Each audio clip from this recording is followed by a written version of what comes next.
Experience the epic series that the world is watching and raving about. Catch up or relive the first 3 seasons of Game of Thrones, now on HBO On Demand, and watch back-to-back episodes anytime on your schedule.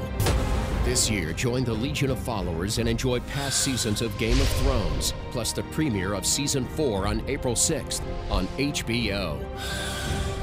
Don't miss out. Sign up for HBO and get free access to HBO On Demand.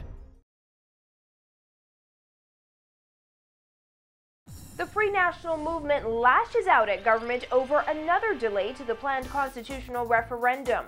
Groups pushing for an end to gender-based violence disappointed that it appears women's rights are being pushed aside. Police still not concerned over crime on Grand Bahama. More upgrades and preparations in advance of the IAAF World Relays next month, and a special gift for the Governor General. We have those stories and more coming up tonight. Good evening, Bahamas. I'm Christina McNeil, and your MB12 starts right now.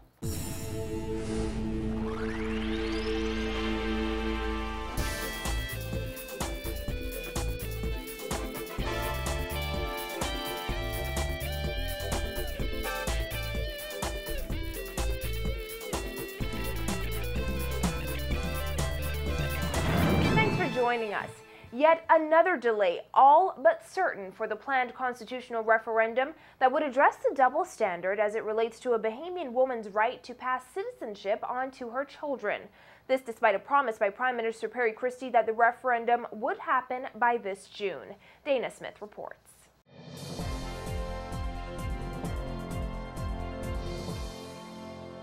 A referendum to address gender discrimination in current laws should happen in a matter of months, according to a promise Prime Minister Perry Christie made in the House of Assembly. But Constitutional Commission Chairman Sean McWeeny now says that likely won't be the case. As it stands now, a Bahamian woman married to a non-Bahamian does not have the same constitutional right to pass her Bahamian citizenship to her child at birth, irrespective of whether the child is born abroad or in the Bahamas.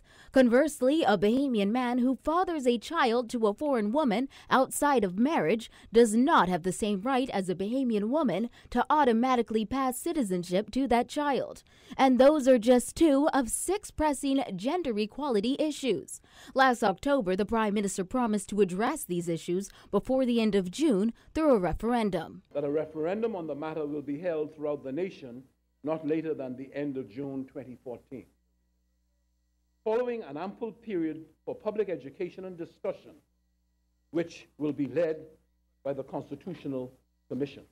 It is simply unacceptable that there should be any further delay in bringing about the full equality of men and women in the Bahamian society of the 21st century.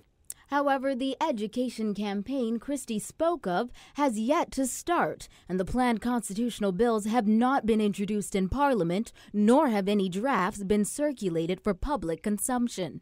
Constitutional Commission Chairman Sean McWeeny told our news team it is unlikely the referendum will take place by June. McWeeny said, quote, "At this point in time, there are other more pressing bills like the upcoming budget debate, and the budget debate has historically been a lengthy one, so there may be a change in time." However, since Christie's announcement last year, Parliament has dealt with several bills many might not consider so pressing, like the Forestry Act, the Spatial Data Infrastructure Bill, amendments to deal with derelict vehicles, and a lengthy mid-year budget debate, to name a few. Opposition leader Hubert Minnis said any further delay in the constitutional referendum would come as no surprise. He said it only proves the Christie administration is late again. This is a government whose foundation has been built on late again. They're proving it. They're late again. They're not ready for the referendum. Nothing that they talked about has been done in terms of the educational process. The questions, the people don't know. And now we had one earlier of which they're going to ignore the wishes and the voting of the people. And now they're sending us to another referendum. Are they going to do the same thing?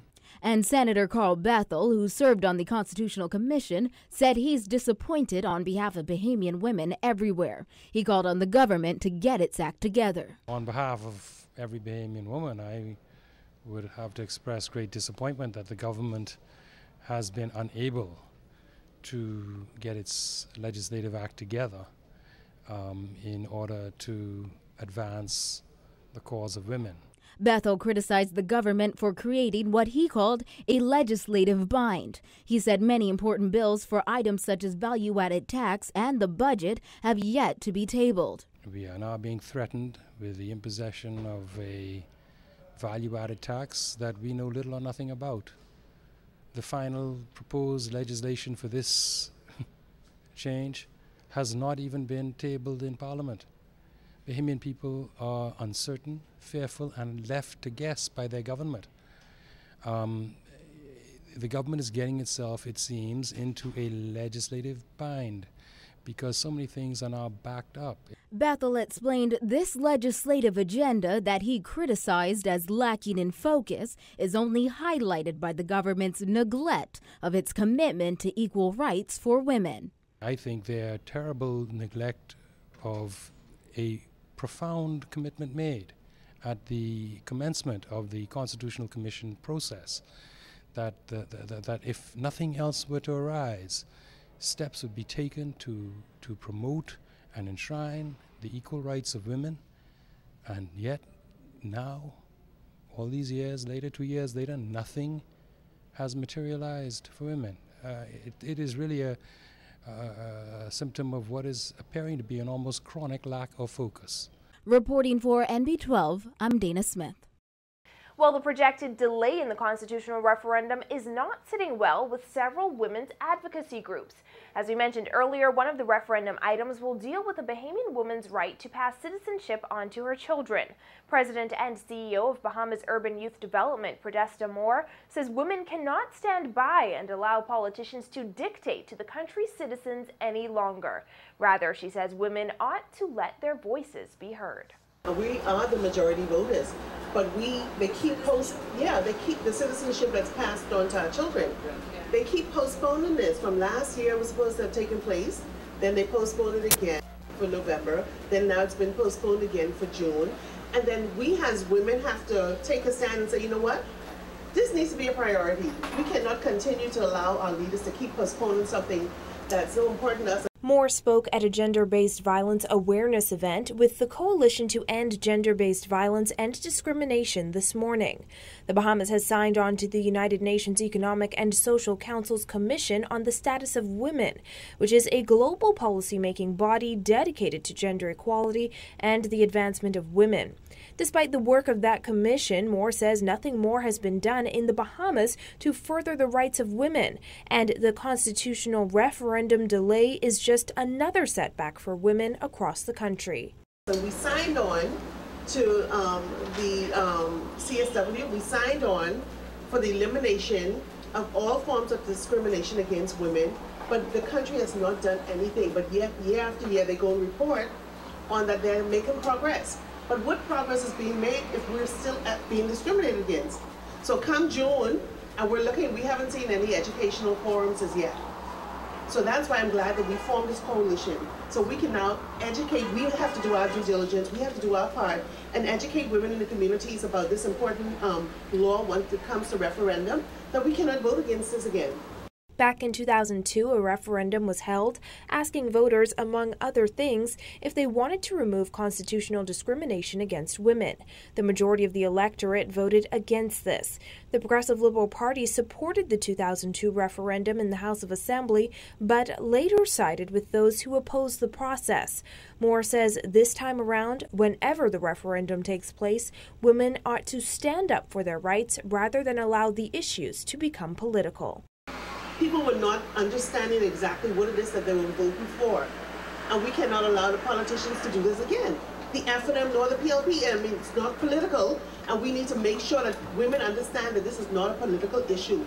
This affects all of us as women. Put those things aside, put your colors aside, and think of it, how this is going to affect me as a female and my children and my children's children. The girls are being affected, the women are being affected. Discriminatory laws still existing in our country. It should not be. Free National Movement Deputy Leader Loretta Butler Turner has said she does not support any delay in presenting the question of gender equality to the public. Despite a recent spate of killings, police still have no concerns about Grand Bahama. Just yesterday, a British man who has been identified as 56-year-old Edgar George Dart, who has been living in Winnipeg, Canada, was shot and killed in a home invasion at Emerald Bay, Grand Bahama. Police say the man and his family were bound and robbed by 3 armed bandits. His death was the 4th killing on that island in 10 days. Assistant Commissioner of Police Hewlin Hanna says the leadership of the force is confident in the abilities of Grand Bahama Police, and where additional resources are needed, they are granted. The leadership of the Royal Bahamas Police Force in Grand Bahama is up to the challenge, dealing with all of the incidents that have occurred in Grand Bahama. We are extremely confident in what we see happening, and wherever there is a need for additional assistance, we will provide that. But at this point, Commissioner Greenslade is extremely pleased and satisfied with the level of policing leadership in Grand Bahama. Police Commissioner Ellison Greenslade previously said the force has no concerns about what's taking place in Grand Bahama because police are on the ground doing work. Hanna said today police are aware of the challenges the recent murders present, but he doesn't think it will have any significant negative impact on the island's economy. He says police are confident in their jobs. We're not alarmists in the Royal Bahamas Police Force, and we recognize that there have been the challenges with the several murders, homicides in Grand Bahama, but I do not know that they will affect the vibrancy of the economy coming back in stream with the initiatives that have been highlighted by the government and by the private sector there in Grand Bahama. We recognize as a policing department that we have a responsibility, we have a role to play in safeguarding the community so that persons who are in business and who are involved in whatever else are safe to do so. And we are confident that we are doing just that. And opposition leader Dr. Hubert Minnis today hitting back at comments from government negotiator Franklin Wilson over the 2011 sale of the Bahamas Telecommunications Company. Wilson yesterday said if BTC were to outsource Bahamian jobs overseas, as was claimed by the FNM this week, it would be the result of conditions the Ingram administration agreed to in the sale. We would not sign something that would outsource and give away Bahamian jobs. That's what the PLP does. The PLP is more interested in protecting jobs of friends, family, and lovers. We are interested in protecting jobs for the entire Bahamas. Minnis says the former administration negotiated a veto power in the agreement that remains in effect as long as the government maintains more than 15% control of the company. Minnis explained this power would allow the government to prevent certain actions taken by cable and wireless, including outsourcing. Within that business plan, as long as the Bahamian own 15%, as long as the government own over 15% of BTC, we have veto power over certain things. And therefore there's that protection in there to ensure that Bahamians are protected, to ensure that certain sectors of BTC cannot be transported or moved overseas. That's what we do. We protect people. Operations at BTC have recently come under scrutiny after FNM Chairman Darren Cash claimed the Prime Minister agreed to a mass outsourcing of hundreds of jobs in exchange for the reinstatement of former BTC CEO Leon Williams. BTC today issued a statement saying there are no such plans to restructure the business. Rather, the board of BTC is committed to increasing the company's level of investment across the Bahamas to improve reliability and customer service. Coming up, the Coalition to End Gender-Based Violence issues an ultimatum to the Prime Minister.